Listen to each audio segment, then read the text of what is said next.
gracias. Buenas tardes a todas y a todos. Quisiera comentarles que el día de hoy inscribí un punto de acuerdo sobre el tema del rediseño del espacio aéreo. ¿Crees que podríamos bajarle tantito al otro? Básicamente quisiera hacer un recuento de este tema. El día 13 de octubre, cuando compareció aquí el secretario de Comunicaciones y Transportes, le planteé dos temas fundamentales. El primero fue, ¿cuándo va a regresar México a la categoría 1? Debido a que la FAA pues, nos había bajado de categoría.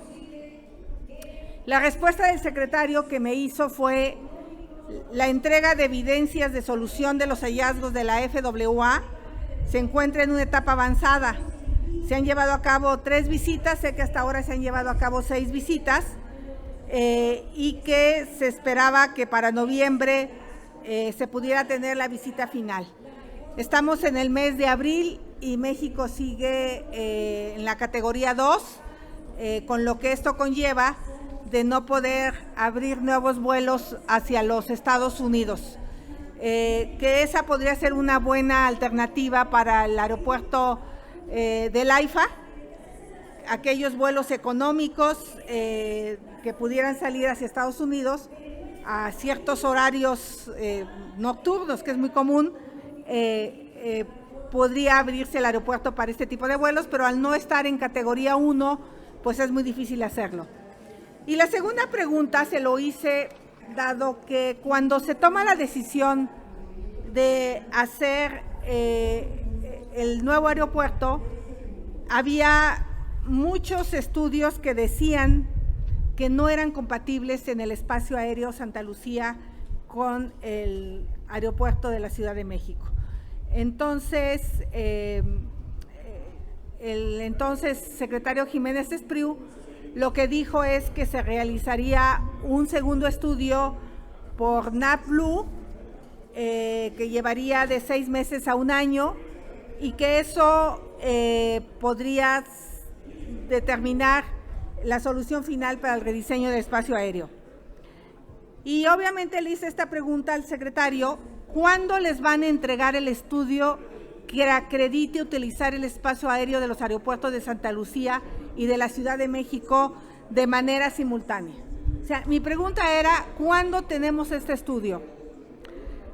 La respuesta del secretario fue: las áreas especiales de las empresas, así como técnicos del Colegio de Pilotos, han estado en las reuniones en las que se presentan los avances detallados tanto de las operaciones de ambos aeropuertos como los relativos a las separaciones longitudinales y laterales y verticales necesarios.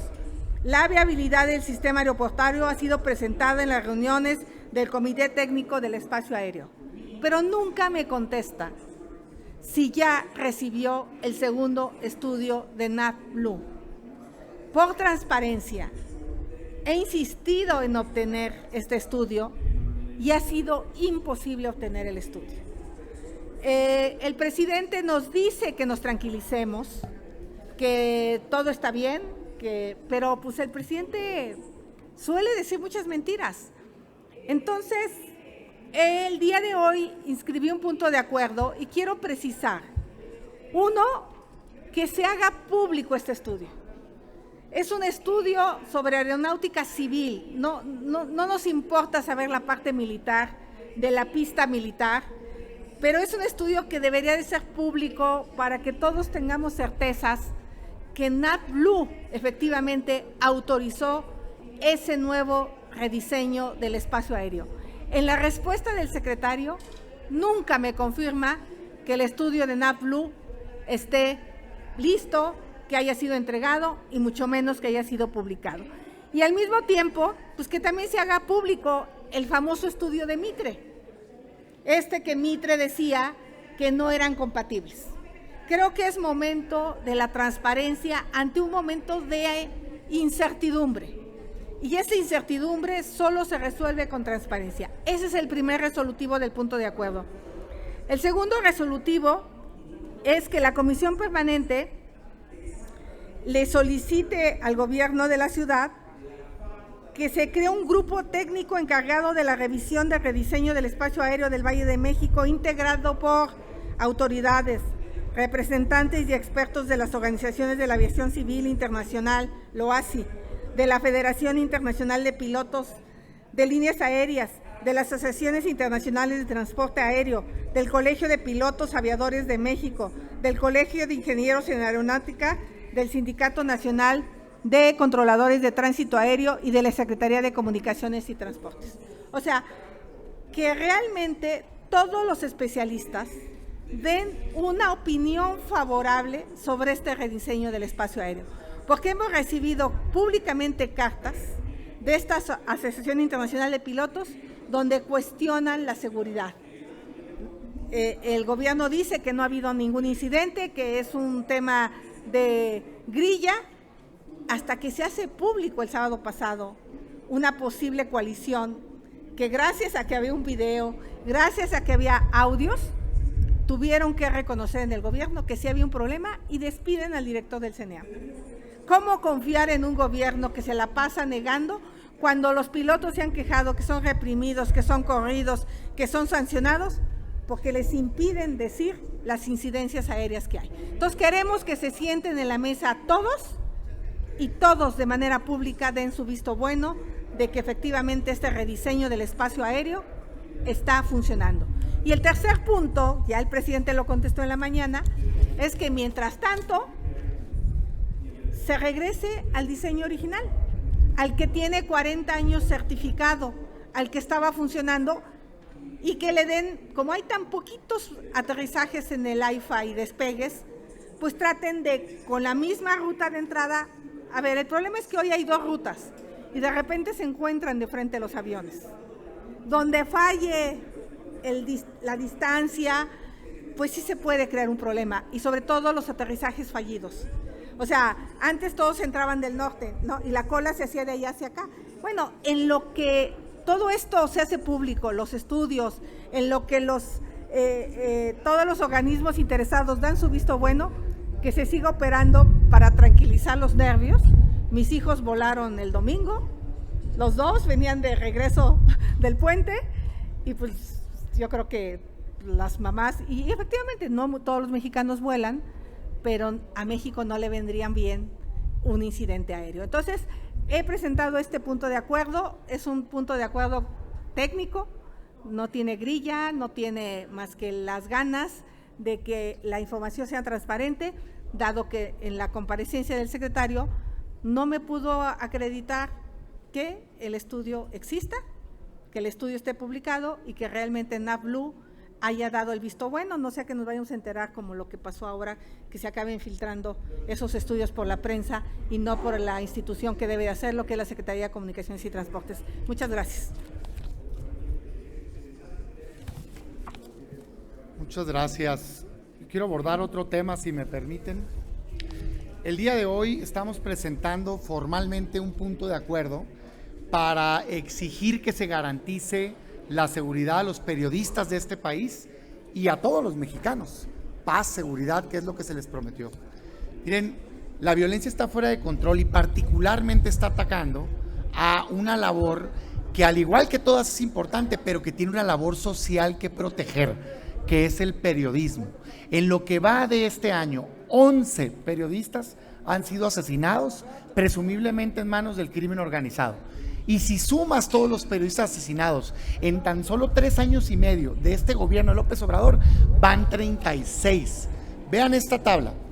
En 3 años y medio de Andrés Manuel López Obrador, 36 periodistas asesinados. Y en los 6 años del gobierno de Vicente Fox, 22.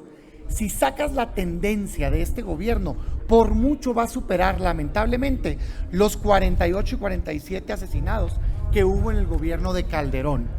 Nadie quiere eso, pero la tendencia que lleva, lo lleva a superar los 60 asesinatos de periodistas en este sexenio. Se tiene que parar ya esto, porque la labor periodística tiene una función de acercarle información a los mexicanos.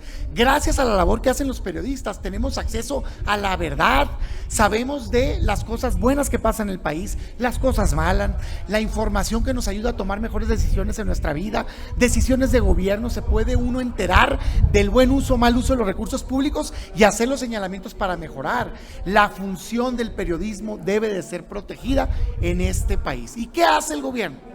Yo no digo por mucho que sean responsables, por supuesto que no, pero sí generan un clima negativo con sus ambientes hostiles que todos los días hace el presidente de la República hacia los periodistas que no se alinean a los intereses del gobierno, y eso está indebido. Basta de este ambiente hostil. Hay que garantizar que el periodismo se pueda ejercer en este país, la libertad de expresión, la libertad de pensamiento, el acceso a la información, el acceso a la verdad y, por supuesto, garantizarle la paz y la seguridad a todos los mexicanos, que está completamente fuera de control en todo el país. Por eso exigimos, primero, este programa estratégico para garantizar a los periodistas el ejercicio de profesión. Segundo, que se cambie la estrategia de seguridad pública ya. Es evidente que fracasó, hay más de 100,000 muertos por asesinatos en el país, por Dios. Tercero, que se abra un diálogo inmediato con el Senado de la República, que es el responsable de aprobar la estrategia de seguridad pública. Y cuarto, la comparecencia de la Secretaría de Seguridad Pública y de la Guardia Nacional para que hablemos de lo que está pasando en México y que se tomen cartas en el asunto, porque la política de taparse los ojos es un evidente fracaso en la seguridad pública de este país. Si nos permiten, senadora, senador, les pregunta Adrián Ojeda de CCO Noticias. Buenas tardes, senadores. Serían dos preguntas, una para la senadora Xóchitl. Senadora, ¿cuál es no sé si ya vino el secretario, no teníamos conocimiento que ya haya venido o se hayan reunido con él a comparecer, pero ¿cuál es el escenario que muestran para el aeropuerto de Toluca, que sí tiene infraestructura, tiene elementos por si hay neblina para hacer automáticos los aterrizajes, en fin, tiene una técnica, una situación técnica para despegue de aterrizajes de primera generación? Sí, se ha hablado sobre el destino en vez de Santa Lucía, Toluca, que tiene más infraestructura y está en un momento más cerca de la Ciudad de México. Y al senador, ¿no es momento de que desde el Senado se le diga al presidente que ya basta de estar provocando a la sociedad, diciendo que tal periodista es esto, que tal periodista es lo otro, que en fin, estar fomentando esa consigna o ese odio hacia los colegas y hacia unos por opinar distinto? ¿No es momento de que aquí, a través de esa iniciativa que van a presentar, se diga ya basta, señor presidente, respeto, porque mucha gente lo sigue ciegamente y dicen, muchas veces pueden decir, lo maté porque el presidente, por quedar bien con el presidente o él así lo instruyó? Estamos llegando a límites muy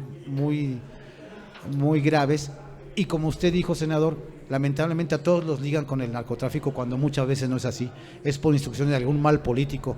No olvidemos al senador que de momento ya no es senador, lo que pasó en su estado. O sea, esas serían mis dos preguntas.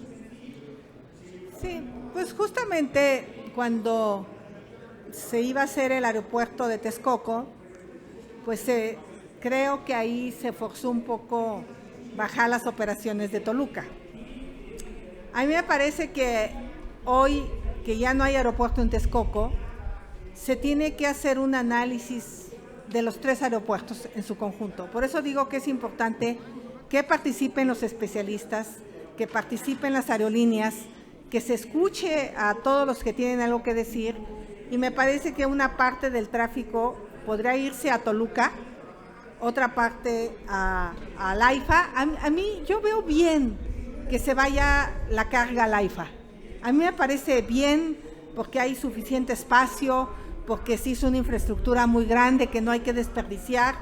No me parece un mal aeropuerto, como muchos lo han dicho. A mí me parece que es un aeropuerto que tiene lo necesario cuando lo terminen. El problema es que no está terminado. No está terminada la terminal de carga, no está terminado el hotel para que pernocten los pilotos.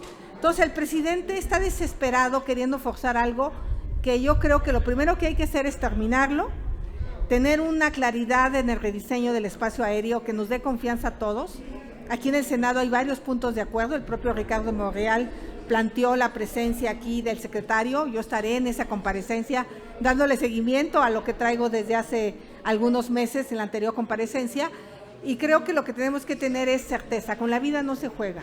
Yo no quiero ver una línea 12 volando. O sea, de verdad, quiero tener la certeza de que la seguridad aérea está al 100 y no solo en el decir del presidente. Lo quiero ver con documentos, con certificaciones, con el cumplimiento de los estándares internacionales. Creo que eso es lo que nos compete a nosotros como senadores exigirle. En el tema de la violencia contra los periodistas, miren, a mí me parece que el gobierno está siendo completamente omiso en el tema. Vean nada más, en estos días, 2 periodistas muertas en Veracruz, uno más en Sinaloa. ¿Le mereció mayor comentario el presidente? Marginal, como si fuera algo del día a día, sin importancia. Por Dios, son seres humanos que están ejerciendo una labor que tiene una función social, como ya lo dije, sea quien sea, es de importancia, pero sí tiene una función que proteger el Estado con el periodismo. Y no solo eso, sino que genera un ambiente hostil, es innegable. Vean los tonos del diálogo, de cómo se comunica el presidente, de cómo ataca, de cómo exhibe a periodistas. A mí me parece, lo decía yo hace unos días en una entrevista, pues que si el crimen organizado está viendo eso, el mensaje que le está quedando no es de que son personas por las cuales el presidente o el gobierno se va a preocupar mucho. El mensaje que le está quedando es, pues mira, están medio hostiles con ellos también, ¿verdad? Entonces yo no digo que tengan esa responsabilidad. La responsabilidad que sí tienen es de no hacer nada por proteger. Y sí creo que no abona este clima de hostilidad. Ni en eso, ni en nada. O sea, basta de estar dividiendo a los mexicanos. En México se tiene que proteger la libertad de pensamiento, la libertad de expresión y sobre todo la labor periodística, que lo que busca es darle acceso a la información a los mexicanos. No le gusta, no hagan cosas indebidas. No le gusta que le señalen que está mal su gobierno, no haga cosas indebidas. Y con respecto a que si fueron alguien más, yo por eso digo presumiblemente el crimen organizado, que crimen organizado no es nada más el que se dedica a narcotráfico, también hay crimen organizado en otras materias. ¿Alguien más de los compañeros que se encuentran aquí que deseen? Entonces, si me lo permiten, voy a dar lectura a una pregunta que les envía Gerardo Segura de Azteca Noticias. La pregunta dice así: López Obrador argumenta que no irá a la Cumbre de las Américas. Eso significa defender a los gobiernos que Estados Unidos califica como dictadores, pero no significa que se oponga a la opresión de esos pueblos. Representa avalar la opresión en esos pueblos, además de que dice que Estados Unidos debe saber escuchar y hermanarse cuando él aquí en México se niega a escuchar a los ambientalistas o familiares de víctimas de feminicidio. ¿Qué opinan? Yo creo que el presidente tiene derecho a manifestarle al presidente Biden que extienda la invitación a estos gobiernos. Nada más que el presidente Biden tiene derecho a decidir a quién invita a su casa. Digo, ahora sí que yo no te puedo obligar a que me invites a tu casa si no compartes ciertos principios. Me parece que le niega una gran oportunidad a los mexicanos con nuestro socio comercial más importante. El presidente tiene que entender que nuestro socio comercial con el que mayor intercambio tenemos, pues tiene una visión. Yo creo que él podría asistir, ya manifestó lo que piensa, pero no perder esta oportunidad de hablar con el presidente y referirse a los temas de la migración, que es un tema muy delicado para nosotros, a los temas de comercio internacional, que es un tema para nosotros. Y pues sí, qué lástima que no le haya recriminado, porque los autoritarios no solo son de izquierda, también son de derecha. Entonces yo creo que ahí un autoritario se crece igual. Lo que pasa en El Salvador yo no lo comparto, lo que pasa en Cuba no lo comparto, no comparto la violación de derechos humanos que se hace. Y bueno, yo creo que no comparto esta postura del presidente. Me parece bien que lo diga, pero me parece mal que no vaya a un tema tan importante y tan relevante para México. Muy bien. Si no hay otra pregunta, yo quisiera hacer un comentario final del tema de seguridad pública. Se habla mucho de que los periodos ordinarios, cuando concluyen, es un tiempo en donde, digamos, no queda claro la actividad. Evidentemente la hay, aquí está la comisión permanente trabajando, pero también está el trabajo en comisiones. Mi mensaje es el siguiente al gobierno: aprovechemos este periodo para entablar un diálogo directo entre el gobierno federal, los responsables de seguridad pública y el Senado de la República a través de sus comisiones o a través de las distintas áreas, porque el Senado de la República es corresponsable en seguridad pública, aprueba la estrategia de seguridad pública, fracasó la estrategia de seguridad pública, es evidente. Corrijámosla, envíenla de nuevo, vengan, den la cara, expliquen por qué está pasando esto con los periodistas, por qué hay tanta violencia en el país, y juntos encontremos soluciones para que a los mexicanos se les garantice la paz, porque de pretextos ya estamos cansados todos los mexicanos. Juntos encontremos una solución a este problema, que es el principal problema del país. Para una precisión más, Adrián Ojeda, de CCO Noticias. Senadores, su opinión sobre los médicos cubanos. Cuando médicos mexicanos no encuentran trabajo, traen a médicos cubanos con unos buenos precios, según esto, para ir a las serranías, a los lugares lejanos, cuando hay médicos mexicanos que dicen que no los envían, y si los envían no les van a pagar bien, cosa distinta que van a vivir los cubanos.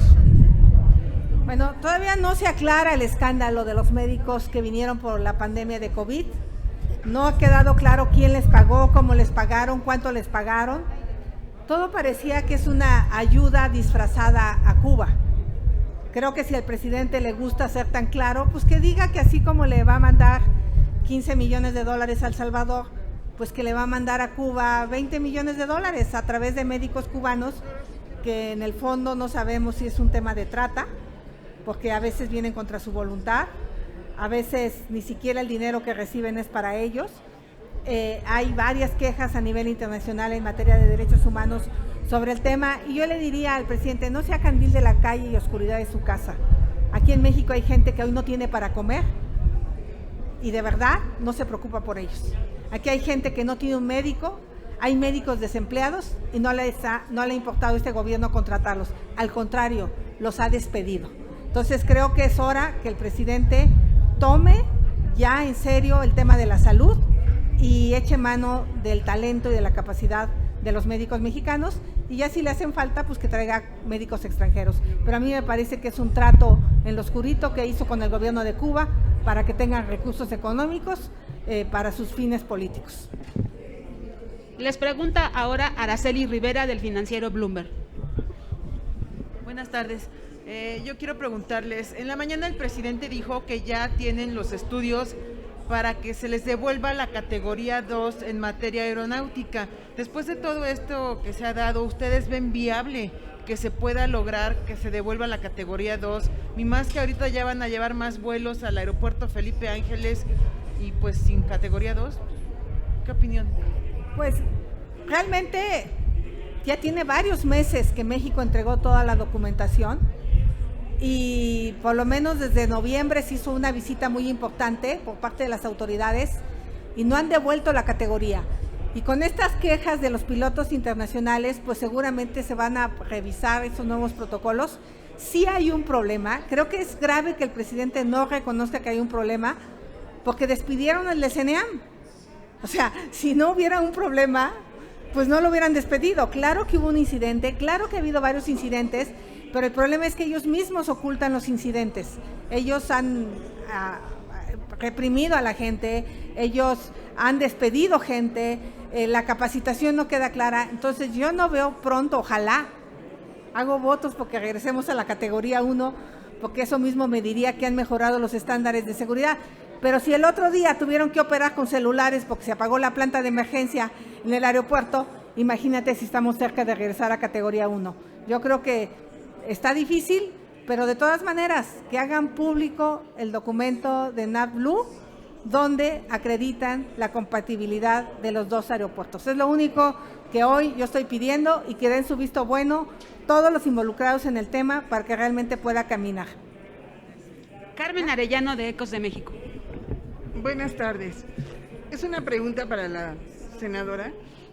Quisiera saber cuál es su opinión de todas las personas que han sido despedidas en el aeropuerto, que son expertos en este tema de conectividad, de todo eso, y si realmente ustedes serían capaces, bueno, podrían hacer la convocatoria a estas personas que vinieran hacer realmente una declaración formal, porque los han corrido, no les han pagado, o a otros los tienen allí congelados porque no los pueden correr, para saber verdaderamente en dónde estamos parados, porque ya estuvo bueno de estar pagando a personas que ya tienen esa capacidad y que no podemos estar jugando en el espacio aéreo. Esa es una. Y la otra, el viernes en Michoacán, la seguridad pública, estas personas que pues fueron correteados por el crimen organizado con armas y demás, y ellos sin poder contestar absolutamente nada. ¿Cuándo es la comparecencia del secretario de Seguridad Pública? ¿Cuándo va a ser la comparecencia de Comunicaciones y Transportes? El del aeropuerto. Ya estuvo bueno de estar improvisando. Es la vida aérea y la vida terrestre. Estamos en la calle, la gente está preocupada verdaderamente. Ahora es mejor irse a tomar un avión a Puebla, a Querétaro, que viajar de la Ciudad de México, y así lo están haciendo por lo menos muchos de los paisanos. No quieren llegar a la Ciudad de México porque tienen miedo y porque verdaderamente lo que pasa es porque no está la gente adecuada ni capacitada. ¿Cuándo va a ser eso? Gracias por su respuesta. Bueno, voy a contestar la primera pregunta y diría, ser controlador aéreo es uno de los trabajos más delicados a nivel mundial. Retomando la máxima del presidente, 90% de honestidad, 10% de capacidad. Ese ha sido el grave problema de este gobierno. La incapacidad mata. El último reporte que tuvimos de la línea 12, ese que no se había querido hacer transparente, habla que hubo deficiencias en el diseño, deficiencias en la construcción, deficiencias en la supervisión y deficiencias en el mantenimiento. Morena tiene 23 años, si tomamos en cuenta que son los mismos del PRD que se fueron a Morena, quienes construyeron, diseñaron, supervisaron y mantuvieron esa línea 12. Eso te habla de su poco rigor técnico en la manera de trabajar. Creo que lo del CENEAM sí es urgente que se revise, porque lo que tenemos entendido es que los han hecho doblar turnos. Un operador aéreo no puede trabajar más que 3 horas para tener al 100 la concentración. Han tenido que trabajar con sus celulares, con un software que el propio director del CENEAM no recomendaba. Entonces creo que sí hay un problema y lo tenemos que abordar, y tiene que venir el secretario a este Senado de la República a explicar con detalle y no solo quedarse en una reunión con líneas aéreas, porque no podemos permitir que se ponga en riesgo la seguridad cuando supimos que el pasado sábado hubo un incidente grave, de una gran gravedad. Que 2 aviones puedan chocar es un incidente no menor, que se investigue, pero que sobre todo que se tomen decisiones. Entonces hay que escuchar a todos. Yo insistiría en eso, si quieres, Damián, y luego yo ya doy una conclusión de otro tema. Sobre el tema de seguridad, a ver, es evidente que está fuera de control. Esa persecución vergonzosa, ¿no?, del crimen a miembros de las fuerzas armadas y policiales, presumiblemente, fusilamientos, extorsiones, secuestros, gente colgada, ciudades sitiadas y no se hace nada, y nos presumen los más de 100,000 elementos de la Guardia Nacional. Felicidades, nada más que ha fracasado la política de seguridad pública, porque se mide con resultados, y los resultados son terribles.